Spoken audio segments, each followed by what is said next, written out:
Muchas gracias. Estoy muy contenta de que, pues, para estas plataformas aprovechemos el conocer nuestras raíces. Yo trabajo en el Museo del Ferrocarril, en donde ven aquí a lo lejos las imágenes.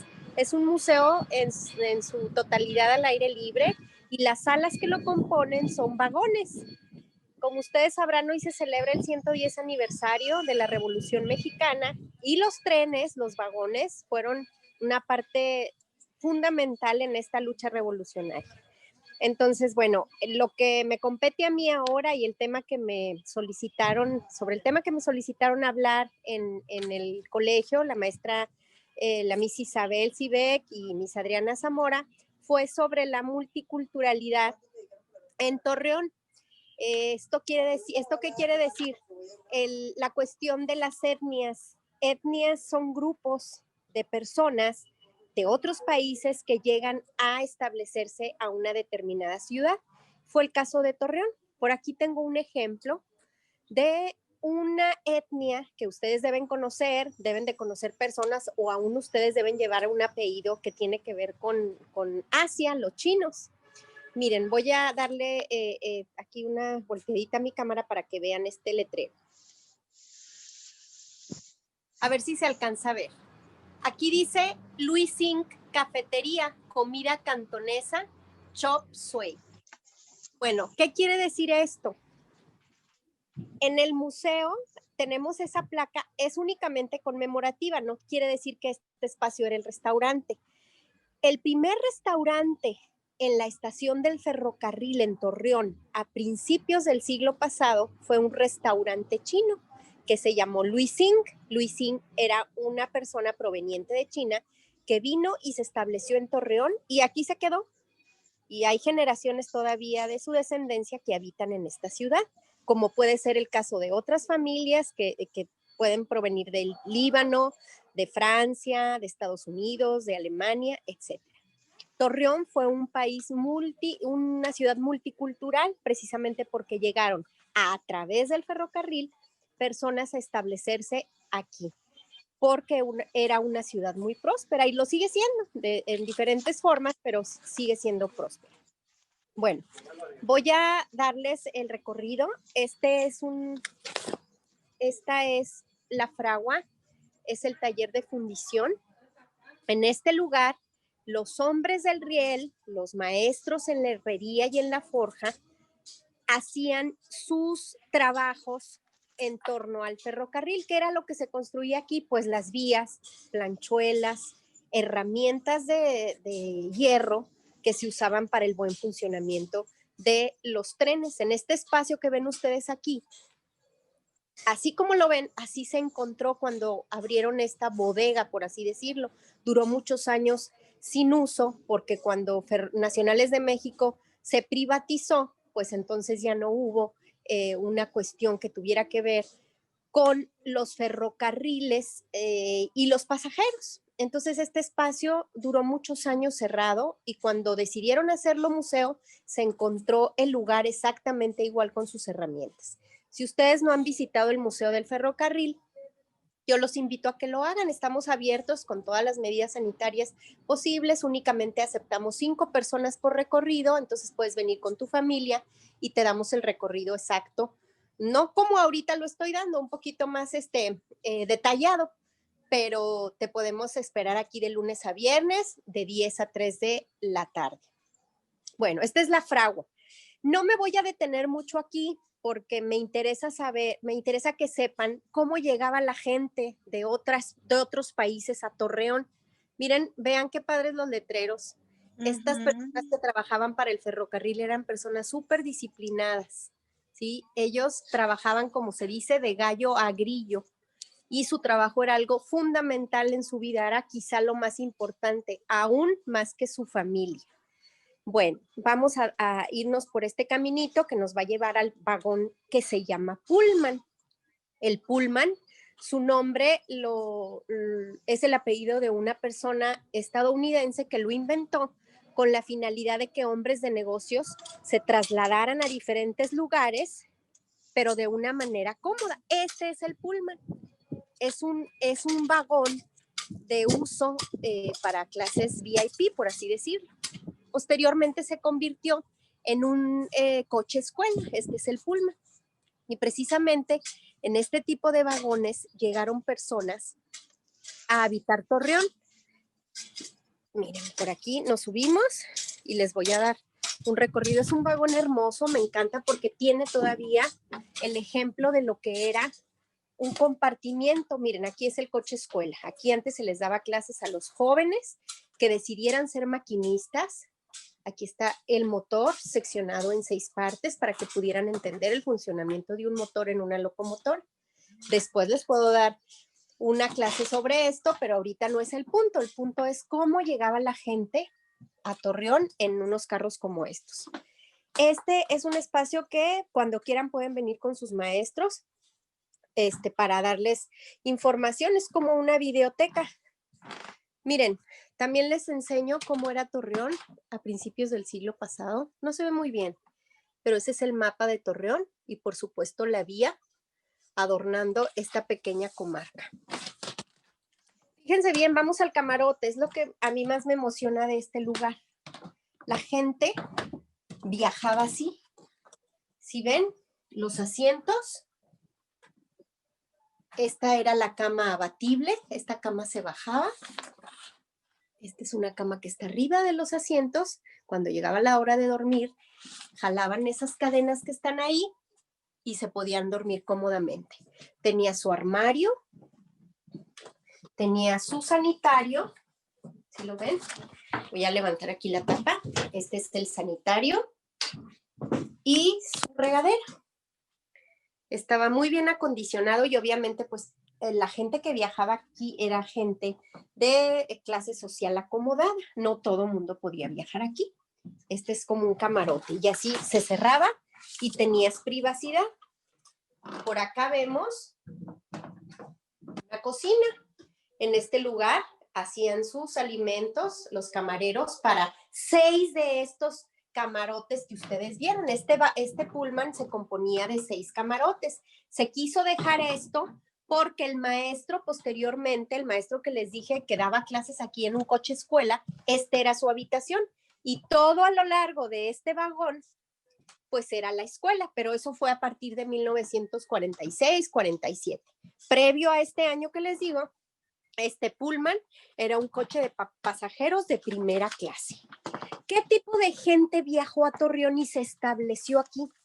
Bueno, vinieron muchos chinos, muchos libaneses, franceses, japoneses también, palestinos, mucha gente de otros países, ¿verdad? Fíjense bien lo que dice Tulitas Wolf.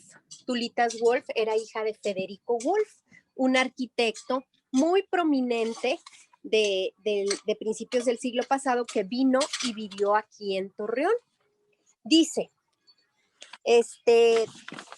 papá estaba en la estación para recibirnos junto con prácticamente toda la gente del pueblo, ya que el arribo diario del tren era todo un acontecimiento.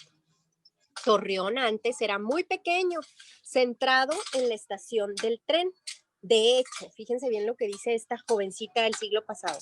Si no hubiera existido el ferrocarril, tampoco hubiera existido la ciudad de Torreón. O sea, el ferrocarril fue parte fundamental de nuestra ciudad, porque sin él no hubiera llegado gente a establecerse y a quedarse aquí de por vida. ¿Cuántos de ustedes, pregúntense, no tienen familiares que tengan que ver con otra nacionalidad o incluso provenientes de otra ciudad? Yo, por ejemplo, soy un claro ejemplo, valga la redundancia de eso.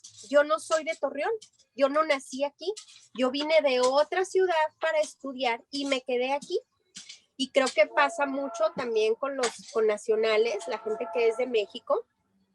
Hubo también una llegada de mucha gente de Zacatecas, de Chihuahua, de Durango y se establecieron aquí en Torreón. Bueno, déjenme, les digo otra cosa que tiene que ver con la migración. ¿Ustedes saben qué es la migración? Bueno, voy a seguir mostrándoles parte de lo que es el museo para que lo conozcan. Este es un cabús de 1901. El cabús era especialmente usado por los garroteros, y este tipo de vagones se situaban en la cola de todo el tren, es decir, eran los últimos. Y esa cúpula que ven ustedes ahí arriba servía para estar al pendiente tanto del frente como por detrás del tren. Y ese letrero es más que todos conocido, ¿verdad? Cuidado con el tren, porque sabemos que el tren, sus frenos son diferentes a las de cualquier vehículo. Bueno, les decía sobre lo del término migración. El término migración se emplea de manera general para referirse a los desplazamientos demográficos. Y de este término van a derivar emigración e inmigración. ¿Qué quiere decir esto? Denotan la dirección del movimiento según el lugar desde el que se hable. Así que se llama inmigrantes a las personas que nacidas en otro lugar llegan a vivir al país de referencia, y a emigrantes a las que salen de su país de origen para establecerse en otro u otros sitios. ¿Alguno de ustedes tiene apellidos que no sean pues parte del colectivo en México? Probablemente sí. Yo ahí en el colegio conocí a muchos alumnos con apellidos de corte francés o inglés, alemán, español, ¿sí? Bueno, fíjense bien, Torreón era un rancho para 1883, cuando cruzan las vías del ferrocarril. Después de 10 años, o sea, en 1883, fíjense la rapidez, lo declaran villa, es decir, ya un lugar más grande, más cosmopolita. Pero en 1907 lo declaran ciudad, ¿sí? Fue algo muy rápido. No en todas las ciudades pasaba esto. Esto era porque se dio mucho el emporio agrícola y comercial. Hubo mucho algodón, el oro blanco que le llamaban. Por tal motivo, pues mucha gente quería ver qué estaba pasando con ese oro blanco, querían tener dinero, establecerse, crear empresas y demás. Bueno, había en la joven urbe, es decir, Torreón, desde entonces llamada popularmente la Perla de la Laguna, 6 representaciones extranjeras, ¿sí? Había españoles, alemanes, estadounidenses, franceses, ingleses y China, eran los que mayormente estaban. También había bancos, ¿sí? Muchos bancos, el Banco de Londres, el Banco de los Chinos, etcétera, lo cual denota la existencia de importantes intereses económicos y cosmopolitas. Durante aquellos años se escuchaban en Torreón diferentes idiomas: francés, inglés, alemán, griego, árabe, chino e italiano.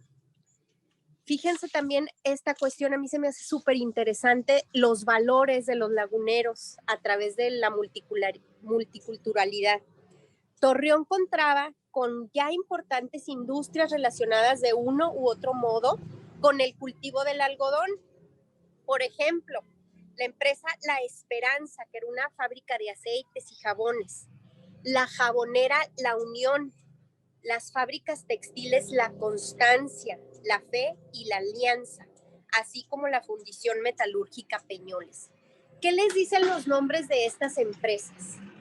¿Qué les dicen? Fíjense: Esperanza, Unión, Constancia, Fe, Alianza. Pues nos dicen que los laguneros precisamente estaban dotados de estos valores, de valores que tenían que ver con una alianza, con una unión, con esperanza. Recuerden que este lugar no se hizo desierto de un día para otro, siempre ha sido un desierto. Y los habitantes previos a nuestras generaciones, pues batallaron mucho para establecerse precisamente por ser un desierto, pero tenían esperanza, tenían unión, tenían constancia, fe y alianzas. Y esos nombres se los pusieron a sus empresas. Eso es muy interesante. Nos dice algo que debemos preservar nosotros como nuevas generaciones, y ustedes más, ¿verdad? Había empresas que se llamaban la Ciudad de Constantinopla, el Nuevo Fenicio, etcétera. Miren, aquí les estoy enseñando un coche campamento. Aquí vivían los trabajadores de vía. Este es un vagón de 1911. Aquí está nuestra guía, Lichita. Ella es la guía de este vagón. Este es una especie de recibidor, miren, así vivían ellos. Esta es la recámara. Este es su espacio donde pues tenían su mesita, sus pertenencias. Estamos en un vagón y se le llama coche campamento. Les voy a mostrar ahora la cocina. La cocina es muy pintoresca. Es uno de los vagones que más aceptación tiene. Han venido a hacer grabaciones a nivel nacional e internacional por lo pintoresco de este vagón. Miren cómo era. Y todo es de madera. No sé si escuchan mis pisadas. Y fíjense, me encanta. Es un calendario de 1953 de una empresa, de un japonés, de Luis H. Tanaka. La japonesa era una mercería, cedería y juguetería, regalos y novedades. Y estaba ubicada en la calle Hidalgo, 914 Poniente, en Torreón. Miren, aquí está un ejemplo de las etnias en Torreón. Y todavía lo podemos ver, si ustedes se dan cuenta y son observadores, cuántos restaurantes de comida árabe hay, cuántos restaurantes de comida china hay. Y no nada más en esta época, siempre ha existido.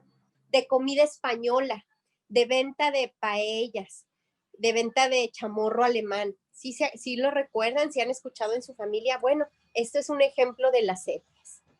Después de haber recorrido el coche campamento, les voy a enseñar la estación de bandera. Es esta que ven enfrente de mí.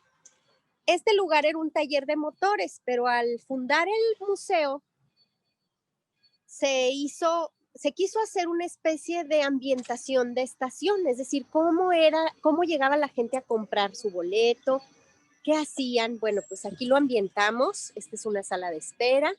¿Cuántos kilómetros se hacen de Torreón a Juárez? Pues 837 kilómetros en tren. Y de Torreón a México, 1136. Torreón era una vertiente importantísima para que la gente viajara. ¿Por qué? Porque atravesaba 3 ciudades, como ya sabemos. Hay un dato muy interesante del gobernador en aquella época, en 1883, el gobernador de Durango, Francisco Gómez Palacio. Fíjense lo que dijo. Es una tontería que el tren pase por estas tierras de indios, donde solo hay alimañas y culebras. Un vil desierto que hoy está deshabilitado e igual lo estará por el resto de los siglos. Su suelo es tan estéril que nunca ha podido ni podrá mantener una población que merezca ser mencionada, mucho menos sostener el tráfico de un ferrocarril. Fíjense bien. ¿Y qué pasó con los dichos de este señor? Pues claro que no fue cierto. En Gómez no quisieron el ferrocarril, el Lerdo tampoco, porque los despertaba el ruido del tren, pero Torreón sí quiso. Y por lo tanto, pues Torreón fue el beneficiado, el mayor beneficiado, pero pues también las ciudades hermanas lo fueron en un futuro pues próximo. Es importante recalcar a qué se dedicaban cada una de las etnias que les comenté en un inicio, pero bueno, ya estamos aquí en la estación. Miren, estos son aparatos de telégrafo que se usaban para mandar mensajes. No había emails, no había WhatsApp, no había Telegram, pero era el telégrafo. Y sí funciona. Cuando vengan al museo, les voy a enseñar cómo funciona. Miren, ¿sí escuchan? Hay gente que sabe descifrar el código Morse. ¿Lo conocen, el código Morse? Bueno, ese es el telégrafo que tenemos en el museo. Aquí está los accesorios que utiliza un telegrafista, sus anotaciones, su gorrita, porque cada uno tiene su uniforme. Esto es una bandera. ¿Qué es esto? La estación de Torreón era una estación de bandera. ¿Qué era esto? Que no había una estación en forma como las que conocemos ahora en otras ciudades, como el metro en Nueva York, como en México, etcétera. Las estaciones eran muy sencillas y era nada más, si venía pasaje que se quería bajar, pues se ponía la bandera blanca y entonces el tren se tenía que parar. El rojo. Y si no había que parar, ni había correo, ni había gente, pues se daba la bandera roja y se le daba el paso al tren. Estos son algunos accesorios que tenemos en nuestra estación. Esta está bien chistosa, fíjense. Aquí está. ¿Qué será eso? Bueno, eso es una escupidera de hierro fundido. Se colocaban comúnmente en oficinas y vagones de segunda clase. Las de latón se ponían en coches de primera y las de bronce en coches Pullman de lujo y especiales. ¿Se imaginan ahorita escupiendo en un tren o en un camión, en el carro? Yo no, pero bueno, así se usaba antes. Probablemente sí hay gente que lo haga todavía. Yo he visto en la calle que hacen esas cosas, pero bueno, había escupideras. Y estas son lámparas de garroteros, lámparas en sus diferentes años. Esta es de las más antiguas y eran de gas, perdón, de aceite y otras ya eléctricas, ¿sí? Aquí tenemos otro espacio en donde la gente, los ferrocarrileros que eran administrativos, pues quisimos ambientar de que aquí trabajaban. Vean esta máquina registradora. Está genial. Ya no sirve, pero tenemos como de aditamento para que vean no cómo funcionaba, cómo eran, ¿sí? Miren, este es un pizarrón que relataba todo lo que tenía que ver con las salidas, las llegadas, las características. Aquí está nuestra telegrafista, ya llegó Israel, él sabe utilizar el telégrafo.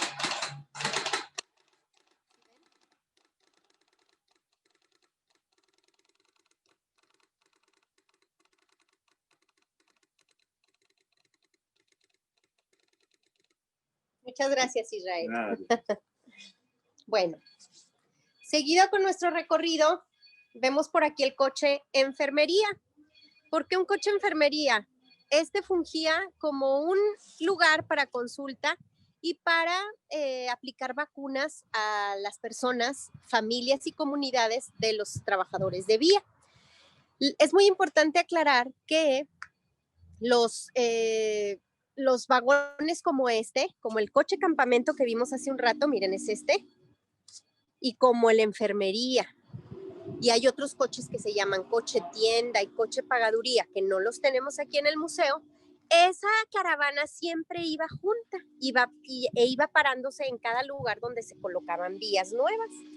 Y bueno, pues no se olvidaron de la salud de los trabajadores del ferrocarril y por eso se hizo un coche enfermería. Aquí vivía un doctor, consultaba a las comunidades a donde llegaba y aplicaban vacunas. Mucha gente se confunde y dice, ¿era un hospital? No, no era un hospital, era un puesto de socorros ambulante, ahí dice. ¿Sí? Vamos a subir para que lo conozcan. Es de 1940, de los 40, no tengo el dato exacto, pero es de los años 40. Aquí está el consultorio. Fíjense bien, aquí hay una báscula porque cuando nacía un bebé, aquí lo pesaban. Hay aditamentos diferentes, instrumental médico que se utilizaba. Las inyecciones eran de cristal y varias cosas que servían para revisar a los habitantes de los municipios o comunidades pequeñas. Esta era la habitación del doctor. Igual que en el otro, tenía su regadera, su baño, su vestidor. Y de este lado se dice que era donde preparaba medicamentos y tenía como un estudio, un laboratorio químico, ¿sí? Algunas personas dicen, no, era su cocina, pero no.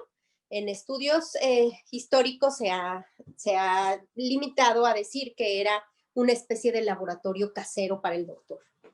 Y bueno, ya es muy agradable estar entre los vagones porque pues se diseñaron específicamente para carga o para pasajeros, pero en otras ocasiones pues también los utilizan, como en este caso, para puesto de socorros ambulantes.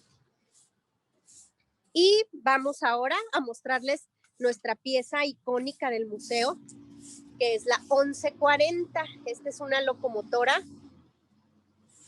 de 1921 y le decimos pues la 1140, la locomotora. El fundador del museo, que todavía vive, se llama el maestro Belarmino Rimada. Él le dice su majestad la 1140 y la leyenda que dice ahí es lo que el tiempo se llevó, remitiéndonos a lo que dejamos atrás en la historia, pero que sigue latente en el colectivo de los laguneros. Nunca debemos olvidar que la laguna surgió gracias al ferrocarril. Y bueno, debemos reconocer el trabajo de todos los hombres del riel, gracias a ellos que esta ciudad es una ciudad próspera. Esta máquina se construyó en Estados Unidos, en la compañía Alco, y posteriormente se envió a Puebla a su taller de reparación para finalmente quedarse aquí en Torreón. Esta máquina fungió como máquina de patio. ¿Qué quiere decir esto? Esta máquina no andaba en las vías, en los caminos, únicamente servía para alinear trenes en las casas redondas, que es donde se acomodaban los trenes para sus salidas, sus rutas de entrada y salida. Cintia, solamente como para que tengas idea, quedan Claro. menos de 10 minutos. Ok, está muy bien, ya estoy terminando. Okay. ¿Tienen alguna duda o comentario que quieran externar los jóvenes? A ver, chicos, ¿quién tiene alguna pregunta que le quiera hacer a Cintia? Está bien padre el museo. ¿Alguien tiene alguna pregunta? A ver, chicos, pregunten ahorita o callen para siempre. Está padrísimo el museo. Nunca he ido, pero ya me dieron ganas de ir. ¿Quién quiere hablar, chicos? Activen cámaras, por favor. Esta locomotora pesa 146 toneladas. Miren, ya está jalando la campana para ustedes. ¿Sí la escuchan? Sí, claro, sí se escucha. Así llegaban los trenes anunciando la llegada en las estaciones. Ya funcionando. ¿Qué pasó, Valeria? ¿Dijiste algo? Que si seguirá funcionando. Preguntan, Cintia, que si funciona todavía. ¿Si funciona quién? ¿La locomotora? No, es únicamente una pieza de exhibición. Ya esas locomotoras están en desuso. Primero fueron de combustóleo. Bueno, primero de carbón y después de combustóleo. Ya sería muy arriesgado ponerlas a funcionar precisamente porque pues ya no hay vías aquí cerca, más que atrás de nuestra colonia donde estamos ubicados en la colonia antigua aceitera, pero sí, ya no es posible, solamente la ambientamos, arreglamos la campana y ponemos el sonido como de un tren en una bocina y también tenemos a veces el humo, ¿verdad? Ese humo que ponen en las fiestas, pues nosotros lo ponemos aquí en la locomotora. Fíjense bien, nada más me faltó decirles a qué se dedicaban todos esos grupos o esas etnias que llegaron a habitar Torreón. Se dice en los libros de historia que yo consulté, que están en el archivo histórico de la maestra Urou, de hecho ella era descendiente voy a voltear la camarita, de judíos. Ella dice, bueno, ella estudió muy de cerca esos migrantes, esa migración de españoles, de libaneses y de estadounidenses. Los españoles se dedicaron principalmente a labores agrícolas y ganaderas y en menor medida al comercio. Los chinos básicamente a la horticultura y a la prestación de servicios. Ellos tenían muchos huertos donde sembraban alimentos y también tenían los chinos tenían lavanderías aquí en Torreón, muchas lavanderías había en Torreón, ellos lavaban ropa. Y pues eran prestadores de servicios para hoteles, que en esa época había muchísimos también, y prácticamente todos los libaneses se dedicaban al comercio. Podemos darnos cuenta que todavía por ahí la calle Hidalgo tiene una tienda ejemplo de esto, que es Sal Si Puedes, ¿verdad? Bueno, ellos son de esa generación que llegó a principios del siglo pasado. Y así, la presencia de media docena de instituciones bancarias y de igual número de oficinas consulares denota el ambiente cosmopolita y los importantes intereses económicos que existían en Torreón, ya en sus primeros años como ciudad. En particular, es muy notable el número de representaciones diplomáticas que había entonces y hoy ya no hay ninguna. Antes había representantes de España, de Palestina, de Estados Unidos, de Suiza, imagínense. Y hoy tenemos representantes consulares en Torreón, cero.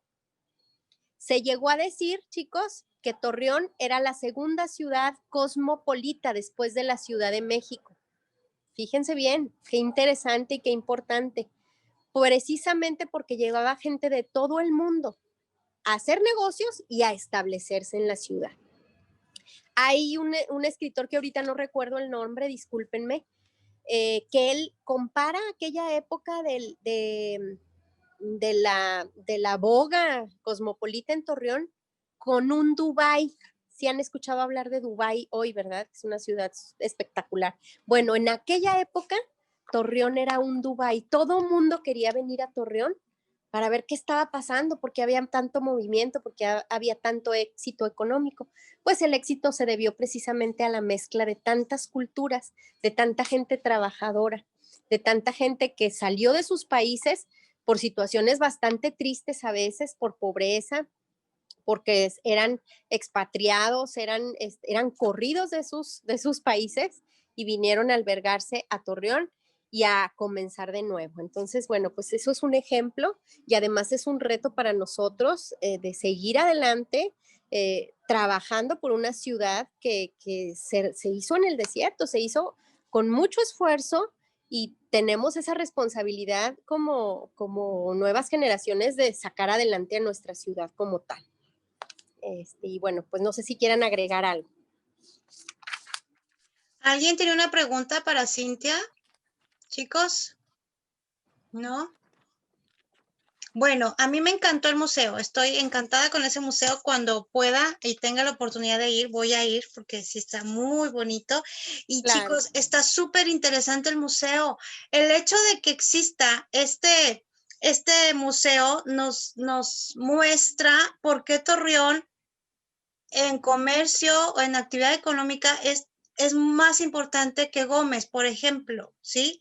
Y yo creo que si hubiéramos seguido con este ritmo que tenía en esos años, Torreón sería todavía mucho más grande y pues más productivo de lo que es ahorita. Pero sí, fue esencial el museo, bueno, fue esencial el tren en esta ciudad y fue muy estratégico porque si ubicamos a Torreón dentro del mapa de México, vemos que estamos situados en un lugar súper estratégico, estamos muy cerca del norte con Estados Unidos, con Canadá y también al sur. Entonces, en cuestión de estrategia territorial, chicos, Torreón está muy, muy bien ubicado y podría ser mucho más grande y más productivo de lo que ya es ahorita. Solo es cuestión de pues invertirle un poquito más a esta ciudad y que no se vayan los cerebros importantes que se queden aquí a trabajar, ¿verdad? A mí me encanta el museo. Gracias, pues, Miss. Nada más si me permites, sí, olvidé claro. comentarles que tenemos aquí a un grupo de ferroaficionados, un club de ferromodelismo aquí en Torreón. Ellos son los que trabajan en hacer una exhibición de trenes a escala. Padre. Y cuando quieran venir a visitarlo, miren, está el puente y las estaciones del ferrocarril, que fueron 3, no sé si no les comenté eso. La primera, esta es la última, que todavía está de pie. No sé si la reconozcan, está en la prolongación Colón. Estas son maquetas, todo en escala muy pequeña.